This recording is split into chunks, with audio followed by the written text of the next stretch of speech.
বন্ধুরা, আপনারা সবাই কেমন আছেন?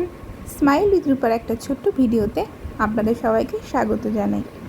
এই যে আমি আর আমার মেয়ে রেডি হয়ে টোটো চেপে যাচ্ছি একটা বিশেষ জায়গায়। যাচ্ছি আমরা বাঁকুড়া স্টেশনে।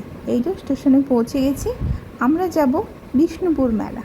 ওর বাবা এখানে ওয়েট করছে, তো আমরা রেডি হয়ে টোটো করে আসলাম আর ওর বাবা বাইকে করে এসেছে। এই যে ওর বাবা চলে এসেছে। প্রচণ্ড রোদ ছিল, একদম তাকানো যাচ্ছে না, তবু আমরা ঠিক করে একটুখানি ফটো তুলে নিলাম। তো আমরা এবারে স্টেশনে পৌঁছচ্ছি। আমাদের ট্রেন আছে, ট্রেনে করে আমাদের বাঁকুড়া থেকে বিষ্ণুপুর যাওয়া সুবিধে। এই দেখো, এখন প্রত্যেকটা স্টেশনেই আমাদের বাঁকুড়া বিষ্ণুপুরের যে বিখ্যাত জিনিসপত্র আছে সেগুলোর একটা করে শোরুম আছে। তো এই যে আমরা বিষ্ণুপুর পৌঁছে গেছি। এটা বিষ্ণুপুর স্টেশন, কাজ চলছে, খুবই সুন্দর, প্রচণ্ড ভিড়, অনেক মানুষজন এসেছেন। তো এই বিষ্ণুপুর মেলা বিশেষত হয় আমাদের পৌষ মাসে।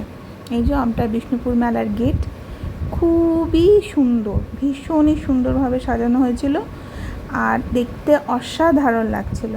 তো এখানে দুটো মেলা একসাথে চলছে।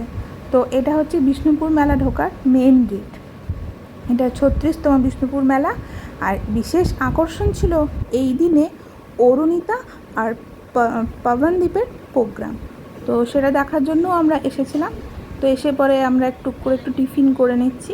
ওর বাবা আর আমার মেয়ে টিফিন করে নিচ্ছে আপ্সারা। তো ও বার্গার ট্রাই করবে বললো। তো আস্তে আস্তে সন্ধে হয়ে গেছে। এখানে ভীষণ ভালো যদুভট্ট মঞ্চ তৈরি হয়, খুব বড়, ভীষণ ভালো প্রোগ্রাম হয়, এত ভালো সাউন্ড সিস্টেম, দারুণ, মানে ওখান ছেড়ে যাওয়া যায় না। তো আমরা আস্তে আস্তে মেলার ভেতরে প্রবেশ করলাম, একটু মেলাটা ঘুরে দেখিনি। এখানে বিভিন্ন কোম্পানির আউটলেট আছে। তো এখানে আমার একটা ফ্রেন্ডও আউটলেট দিয়েছিল, ওর সাথে কথা বললাম। তারপরে আপ্সারাকে দেখানোর জন্য আমরা ভেতরের এইগুলো যে গেলাম। যখন আপ্সারা ছোট ছিল তখন এগুলোতে খুব চাপতো, কিন্তু এখন বড় হয়ে গেছে তো এগুলোতে আর হয় না। আর এই রাইডগুলো চাপা ওর বাবা আর আমরা দুজনেই পছন্দ করি না, খুবই কষ্ট হয়, কিন্তু ওর ইচ্ছে ছিল, কিন্তু তবুও আমরা চাপিনি। তো ঠান্ডা মোটামুটি ভালোই ছিল, খুব একটা বেশি ছিল না। তো এরপরে মানে বিভিন্ন রকমের স্টল আছে, সেগুলো আমরা ঘুরে নিচ্ছিলাম। অনেক বাসন টাসন আছে, নানা রকমের স্টল, বুঝতেই পারছেন মেলার তো আকর্ষণ এইসবই, লাইটিং, স্টল, এইসব। তো দারুণ আমরা ঘুরেছিলাম। তো এরপরে একটু খাওয়া দাওয়ার দিকে যাচ্ছিলাম। টুকটাক টিফিন তো করতেই হয়, ঘুরতে ঘুরতে তো খিদে পেয়েই যায়, আর সঙ্গে বাচ্চা থাকলে তো তাকে খেতে দিতেই হবে। তো ওর বাবা চেক করছে যে কোন জায়গাটার খাবার ভালো, কারণ সব জায়গার খাবার তো মনে করুন ভালো হয় না। আর এসব মেলাতে কিভাবে কি খাবার তৈরি হয় না হয় সেটাও একটা। তো আমি সেই ফাঁকে একটু নিজের সেলফি তুলে নিচ্ছি আর কি, কেমন হচ্ছে। জাস্ট মেলাটা খুবই ভালো ছিল, কোনো মানে ঘুরে ভীষণ ভালো লাগছিল। আর আমরা বিষ্ণুপুর মেলা প্রায় প্রতি বছরই যাই, আমাদের বিষ্ণুপুর মেলা ঘুরতে খুব ভালো লাগে। তো লাস্টে আমরা এই স্টলটাতে এলাম। এখানে গরম গরম ভেজে দিচ্ছে নানা রকমের ফিশ পকোড়া, চিকেন পকোড়া, চিংড়ি চাপ, এভরিথিং।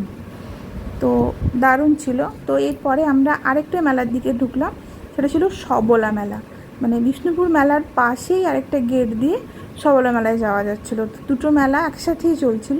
তো এটা হচ্ছে সবলা মেলা। এখানে আমাদের বাঁকুড়ার আরও বিভিন্ন জেলার, পশ্চিমবঙ্গের হস্তশিল্পীরা নিজের হাতে বানানো জিনিসপত্র নিয়ে নানা রকমের স্টল দিয়েছিলেন। তো এখানে আপনি নিজের কাস্টমাইজ ইচ্ছে মতো হার কানের বানিয়ে নিতে পারেন, তারা আপনাকে বানিয়ে দেবে। তো আমি সেরকম কিছু বানাইনি। আর এই যে সফট টয় আপনার সামনেই কেটে বানাচ্ছে ওরা। তো একটা এই যে এই ছোট্ট ব্লু কালারের খরগোশটা নিয়েছিলাম। আমার লিটল বানি পেট আছে বাড়িতে, ওর নাম বুলটি, ওকেও বোধহয় তোমরা দেখেছো। আর লাস্টে আমরা অনেক চেষ্টা চরিত্র করে ঢুকে পড়লাম এই প্রোগ্রাম দেখতে। এবারে শুরু হবে প্রোগ্রাম। আর এখানে গোল্ডেন গার্লসেরও প্রোগ্রাম ছিল। গোল্ডেন গার্লসের মধ্যে আমাদের বাঁকুড়ার একজন প্রতিষ্ঠিত নৃত্যশিল্পীর কন্যা ছিল, তো তার প্রোগ্রাম দেখতেও আমরা গেছিলাম। এই যে শুরু হয়ে গেছে গোল্ডেন গার্লসের প্রোগ্রাম। ওরা উইনার ছিল ইন্ডিয়াস গট ট্যালেন্টের। তো সেটাও আমাদের একটা উপরি পাওনা ছিল এই প্রোগ্রামটা দেখার। তো মোটামুটি অনেকগুলো ব্যারিকেড ছিল, ভিআইপি, ভিভিআইপি, আরও স্পেশাল পার্সন, তার মধ্যে থেকেও আমরা একটু জায়গা করেই নিয়েছিলাম, কারণ ওর বাবার পরিচিতি প্রচুর, তাই সেখান থেকে আমরা জায়গা করে নিয়েছিলাম। তো এই যে প্রোগ্রাম শুরু হয়ে গেছে। দারুণ দারুণ প্রোগ্রাম। এতদিন পর্যন্ত আমরা যে প্রোগ্রামগুলো টিভিতেই দেখেছি সেই প্রোগ্রামগুলো আমাদের চোখের সামনে লাইভ চলছিল। দারুণ। ওরা প্রায় 2-3টে, এটা গণেশ বন্দনা চলছে, তো ওরা অনেকগুলোই পারফরমেন্স দিয়েছিল, 3-4টে পারফরমেন্স দিয়েছিল। একটা করে ড্রেস চেঞ্জ করবে আর একটা করে এসে ওরা পারফরমেন্স দিচ্ছিল। সামনের থেকে ভিডিও তো দেখতে ভালো লাগছিলো। এটা যেমন বড় বড় স্ক্রিন ওখানে লাগানো ছিল, সেই স্ক্রিনে এই প্রোগ্রামগুলো দেখা যাচ্ছিলো, বেশ ভালো লাগছিলো। এখানে মেন সমস্যা একটা কি হয়ে গেছিলো সেটা হচ্ছে জ্যামার। এখানে এত বড় শিল্পীরা আসবে বলে জ্যামার লাগানো ছিল, তো আমরা দুজনের সাথে না কন্ট্যাক্ট করতে পারছিলাম না, মানে এত ভিড় ছিল। আমার হাজব্যান্ড আর আমি একটুখানি দূরে দূরে বসেছিলাম, কিছুতেই কন্ট্যাক্ট করতে পারছিলাম না। তো যাই হোক, দারুণ প্রোগ্রাম হয়েছিল। এই যে ওরা গণেশ বন্দনার ডান্সটা করছে, দারুণ দারুণ, খুবই সুন্দর ছিল। এর কিছুক্ষণ বাদ পবনদীপ এবং অরুণিতা উঠবে। দারুণ প্রোগ্রামটা ছিল। এই যে গণেশ বন্দনাটা শেষ হলো, খুবই ভালো ছিল। তো এরপর গোল্ডেন গার্লসরা আবার একটা পারফরমেন্স দেওয়া স্টার্ট করে দেয়। এটা ছিল শিব বন্দনা, ওটা ছিল আগেরটা ছিল গণেশ বন্দনা, এটা শিব বন্দনা। এই পারফরমেন্সটা ওদের প্রচণ্ড অসম ছিল, মানে কি বলবো, জাস্ট দেখে এত এত ভালো লাগছিল না, মানে ধারণা করা, মানে এত সুন্দর ওদের সিনক্রোনাইজেশন। এই সিনক্রোনাইজেশনটার জন্যই ওরা হয়তো উইনার হয়েছিল, কারণ ওদের এত ভালো পারফরমেন্স, এত ভালো প্র্যাকটিস, দারুণ, মানে চোখ জুড়িয়ে যাওয়ার মতন পারফরমেন্স ছিল, ভীষণ ভীষণ ভালো। তো একবার করে স্ক্রিনে দেখছি আর একবার করে সামনে দেখছি, দুটোতেই অসম দেখতে লাগছিলো। তো মানে পারফরমেন্স নিয়ে কোনো কথা হবে না, দারুণ। তো ভীষণ রকমভাবে আমরা এনজয় করলাম। তো তারপরে উঠবে অরুণিতা। পবনদীপের জন্য ওয়েট করতে পারিনি, কারণ পবনদীপ আরও রাতে উঠতো, কারণ তখন অলরেডি রাত 11টা পেরিয়ে গেছিলো। তো ওই জন্য আর মনে করুন আননোন জায়গাতে একটুখানি গাড়ি টাড়িরও অসুবিধে থাকে পার্কিং করার বা গাড়ি বের করার। তো তার জন্য আমরা এই অরুণিতা উঠেছিল, 3-4টে গান অরুণিতার শুনেছিলাম, তারপরেই আমরা রওনা দিয়েছিলাম। ট্রেন আমরা মিস করে গেছিলাম, ট্রেন ধরতে পারিনি, ট্রেনের কাছে পৌঁছতেই পারিনি। তার জন্য আমাদের বিষ্ণুপুরে আমার হাজব্যান্ডের পিসির বাড়ি, আমরা ওখানেই নাইট স্টে করেছিলাম। ওদের বাড়িতেও ওরাও সবাই দেখতে গেছিলো, পিসিমশাই যায়নি বলেই মানে ঢুকতে পেরেছিলাম। এই যে অরুণিতা গান স্টার্ট করে দিয়েছে, গানটা তো নৃত্যটা আমি দিতে পারবো না, তো জাস্ট আপনারা দেখুন, কি মিষ্টি মেয়ে, কি মিষ্টি, একদম বাচ্চা। আমরা প্রোগ্রাম দেখি টিভিতে, বিভিন্ন রাষ্ট্রীয় চ্যানেলে ওনাকে দেখায়, এখনও একটা প্রোগ্রাম চলছে একটা চ্যানেলে, তো সেখানে দেখবেন কত মেকআপ করে তাকে কেমন লাগে, কিন্তু এখন কোনো মেকআপ নেই, উইদাউট মেকআপ, একদম মিষ্টি একটি মেয়ে, একদম ছোট্ট বাচ্চা মেয়ে, দারুণ দারুণ গান করে, গানগুলো অসম ছিল। তো আমরা বেশি গান শুনতে পারিনি, 2-4টা গান শুনে আমাদেরকে রওনা দিতে হয়েছিল, কারণ রাত্রি 12টা প্রায় বেজে গেছিলো। পবনদীপ কখন উঠেছে আমি জানি না, দেখাও হয়নি, তো গান বাইরে থেকে শুনতে পাচ্ছিলাম। তো দারুণ গান হয়েছিল।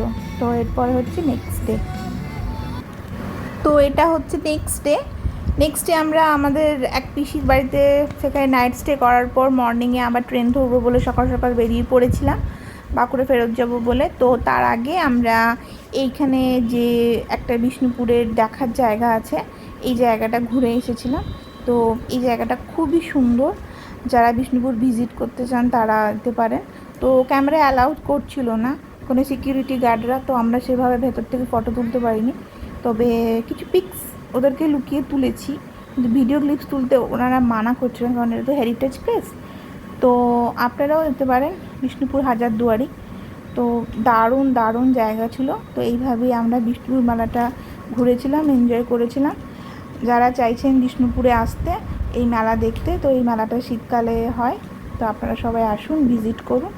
Thanks for watching, please like, share and comment. Tata, bye bye, ভালো থাকবেন।